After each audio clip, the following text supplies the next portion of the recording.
ஏயா இப்படி கண்ணா அப்படின்னா ஊர் பேச்செல்லாம் பேசி டயத்தை வேஸ்ட் பண்ற? ஏதாவது பேச. யோ, உங்ககிட்ட நான் பேசுறதே 5 நிமிஷமோ 10 நிமிஷமோ, அதையும் ஒழுங்கா யூஸ் பண்ண மாட்டேங்கிறியா? சுத்த மர மண்டை. உனக்கு எல்லாமே நான் தான் சொல்லி தர வேண்டியிருக்கு. ஐயோ, உங்ககிட்ட பேசுறதுக்கு எனக்கு பயமா இருக்கே. ஏதாவது பேசினா கராத்தே ஸ்டைல நிமித்தி போடுற. நீ சின்ன பப்பா, ஆம்பளைங்கள பத்தியா சொல்லணும்? அப்பப்பா, உனக்கு ஆட்டோல போறப்பவே சைட் அடிக்க நேரம் சரியா இருக்கும். என்கிட்ட பேசுறதுக்கு உனக்கு எங்க டைம் இருக்க போகுது? மஞ்சு, உன்னை பார்த்ததுக்கு அப்புறம் வேற எந்த பொண்ணையும் நிமிந்து கூட பார்த்தது இல்ல, தெரியுமா? அப்பா, அதுக்கு முன்னாடி நீ பார்த்துட்டு தான் இருந்தியா? யோ, நான் உன்னை அப்பவே சந்தேகப்பட்டேன். என் நினைப்பு சரியா தான் போச்சு. உன்ன மாதிரி சோக்காளிகளை நம்பவே கூடாதியா.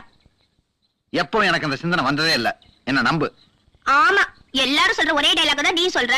நான் உன்னை நம்ப மாட்டேன்.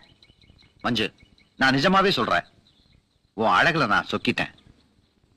உன்ன மாதிரி அழகான பொண்ணுக்கு புருஷனா இருக்க எனக்கு தகுதி இல்ல. நிஜமா தான் சொல்றியா? ஆமா மஞ்சு. அப்ப என்ன மன்னிச்சிடியா. நான் உன் மேல உசிரியே வச்சிருக்கேன்.